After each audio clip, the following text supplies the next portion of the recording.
As Henry Ford said, when everything seems to be going against you, remember that the airplane takes off against the wind, not with it. And the reason this is so important to understand is that inevitably there are going to be times in your life where it literally seems like the world is coming after you.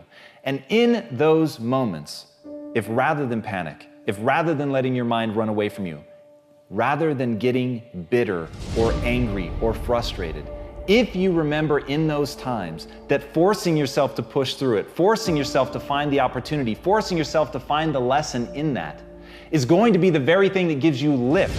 It's actually constraints, it's having restrictions, it's having difficult times. Those are the things that allow people to really find and tap into the thing that's going to allow them to achieve what they want to achieve, because it's going to push you. And I know that's never fun. That's not what anybody wants to hear. But the reality is, if you want to achieve something great in your life, you've got to be going into the hard places. You've got to be facing down the difficult things. You've got to be going down that road that is intrinsically difficult. It's untamed, it's wild, and in that sense that it's coming after you, in that sense that you've entered truly hostile territory, in that is the very thing that's going to lift you up and allow you to do what other people haven't done. That's exactly why the terrain seems hostile. That's exactly why it seems like things are crashing down around you. Because you ventured into the unknown. But it's only in the unknown that you're going to be able to find yourself. It's only in the unknown that you're going to be able to accomplish something that other people think is impossible. Because they only think it's impossible because no one's ever done it. And as Tullius Cicero said, whatever you do, do with all your might. So as you go into this wilderness of the untamed, as you venture into this dangerous territory, go like a bat out of hell. Go like you've got something to prove. Go with a chip on your shoulder. Go knowing that you're going to face danger. Go knowing that you're going to have to stand up for yourself and you're going to have to fight for what you believe.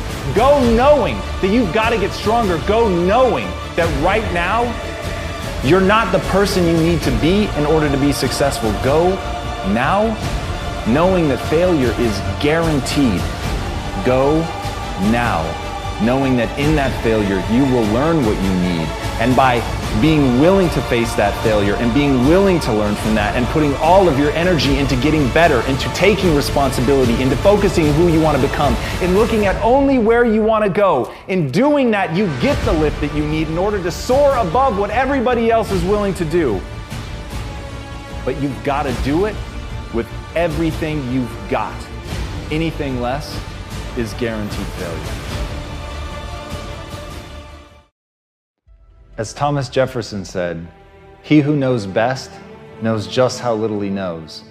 And this has been one of the most surreal things about my experience as an entrepreneur, is that the better I get at it, the more that I do, the more I feel lost, the more I feel like there's too much for me to possibly know and understand. And in that is my power. That's literally the source of my power, because I understand that my journey is one of learning. I understand that, as Naval Ravikant said, the genuine love for reading itself, when cultivated, is a superpower. The means of learning are abundant. It's the desire to learn that's scarce. But if you have that desire, if you cultivate that desire to learn, if you accept that you're in this big world that is far too big for you to understand every piece of it, but in recognizing that you don't understand it all and putting yourself on this quest to learn obsessively, to get better, to fall in love with the actual process of gaining knowledge, if you stay hungry for that at all times and you don't calcify your thoughts into dogma, but rather stay fresh, stay naive, stay hungry and foolish to really learn and grow, then you actually obtain power. And this is the part I want people to understand. Look past the words and hear what I'm really saying.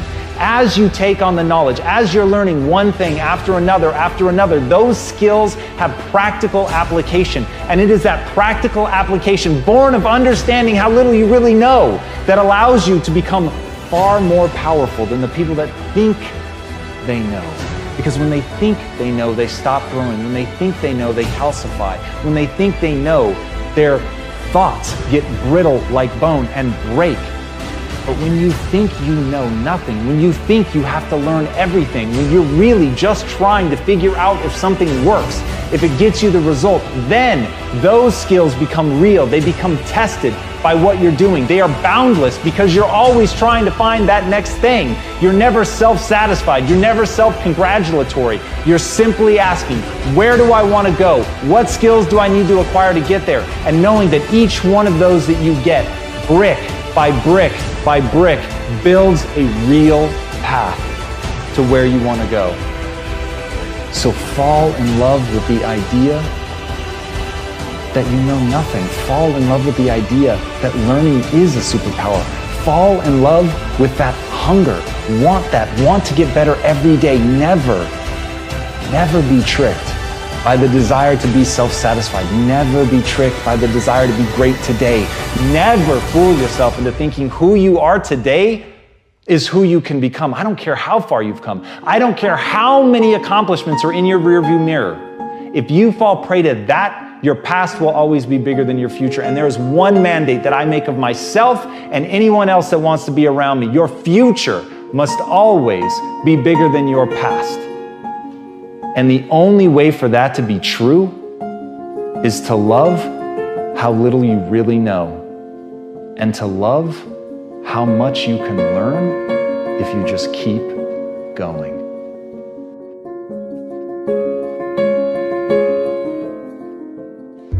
As Oprah Winfrey said, what you dwell on is what you become.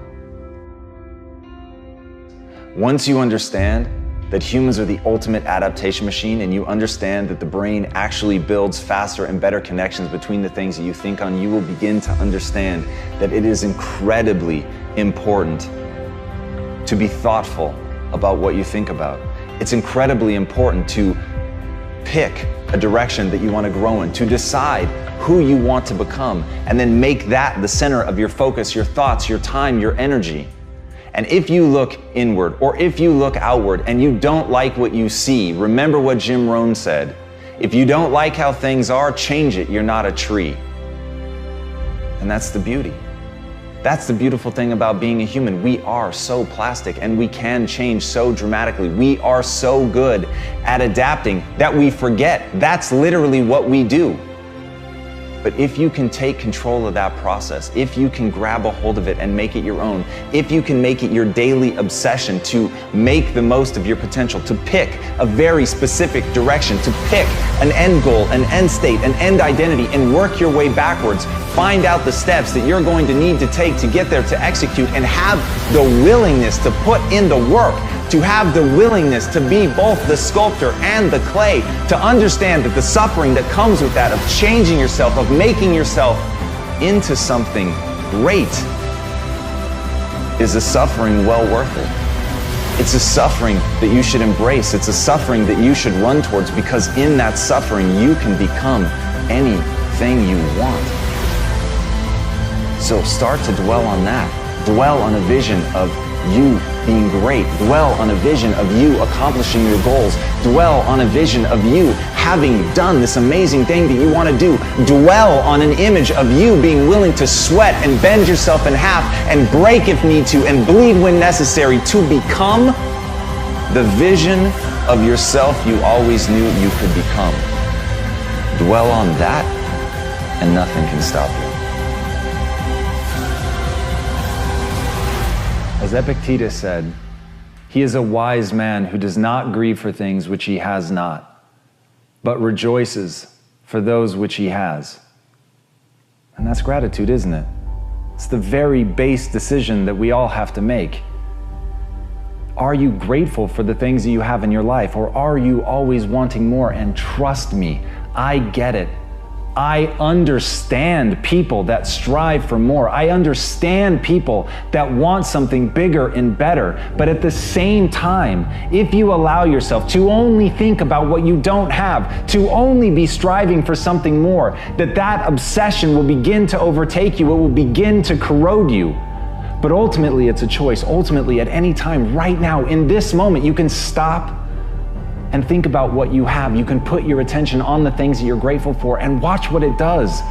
Watch what it does in that instance, the way that it changes you, the way that it changes your chemistry, your feelings in a moment can shift from negative and dark to beautiful with nothing else changing around you, nothing but you deciding that you're going to focus on the things you're grateful for. Nothing but deciding that there are things in your life to be grateful for. And that is a decision. No matter what is happening in your life at any moment, right now, in the depths of a depression, in something going on terribly in your life, you could choose right now to think about the things you're grateful for. The breeze, a smile from somebody kind, a stranger who holds open a door for you, anything. But it's a choice. And as Einstein said, there are only two ways to live your life. One is as though nothing is a miracle. The other is as though everything is a miracle. And what choice are you making? What are you choosing to focus on right now? Do you let gratitude fill you up or not? And here's the critical part, and I want you to listen to this really well.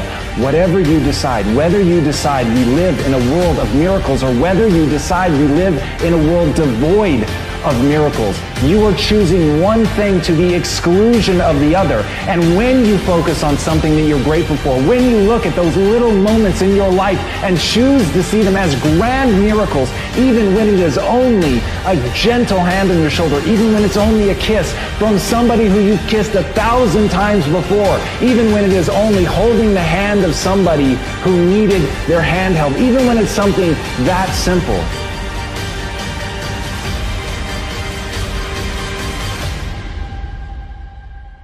it really is a miracle, that it really is something that can fill you. It really is something that will change your chemistry, bring a connection between two people, allow you to see a grander vista, or even just open a window and look out at the world and realize that you're alive, that this is all a miracle, that none of this is guaranteed, that every breath you take could be your last.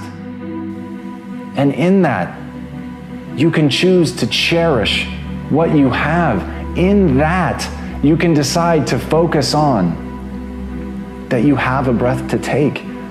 And even when it's something that simple, when you train your mind to do that, when you train yourself to decide to see the beauty in that, then nobody can ever take it away from you. And no matter where you are, no matter what's going on in your life, you'll be able to rise up and feel the beauty that is being alive. So take a minute at the worst times in your life and focus on the things that you're grateful for.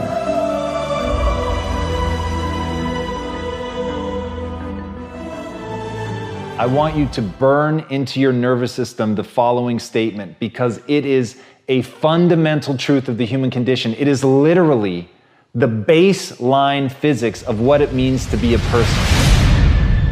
As Earl Nightingale said, we become what we think about. And that's an idea that I want you to hold firmly in your mind. That's something that I really want you to internalize. I really want you to stop right now. Whatever you're doing, I want you to stop, lean into this video and listen to what I'm saying. You will become what you think about. Really think about that for a second, as if it wasn't just a phrase, as if it's more than just words, as if it were a truth about how the brain works, because it is. You're going to become the thing that you think about. And I know that you're dwelling on a lot of negative shit. I know that you're carrying a lot of baggage with you. And I know that as you think about how things might go wrong, that you believe to the core of your being that you're just planning for the hard times. But the truth is, you're going to become those things that you fear. You're going to become the things that you dread. If you're thinking about all the things that you've done wrong in the past, you are going to simply continue that cycle. But if, on the other hand, and let this be true, let this ring in your ears with the weight of everything that I carry, if I've ever added an ounce of value to you, if anything I have ever said has seemed remotely true, believe that these are the most important words I'm ever going to say to you. If you begin to focus on positive things, if you begin to focus on your capabilities, if you begin to focus on the potential that you have, if you really dig in, build those skills, drive towards something beautiful, something amazing, something that leaves you in awe, that you want to create, that you want to become the vessel for that, then you will become that thing, because you will take those steps, because you become what you think about. And as Mark Twain said, 20 years from now, you'll be more disappointed by the things that you didn't do. So if you don't take those steps, if you don't focus on those things, if you don't manifest what you want to become, if you don't believe in it, if you don't see how real it could be, if you can't picture the version of yourself that you want to become, and even though people have told you that it's not possible for you, that the things you did in the past are never going to allow you to do that, that you're not smart enough, if you let that creep into your mind, then that's what's going to happen. But if you can see that vision, if you can allow yourself to believe it, then you're going to take the steps that you need to execute against that. And if you go out there and do those things, you won't regret it, but you will regret it if you don't. So get out right now and build the person you want to be so you can have the life you want to have.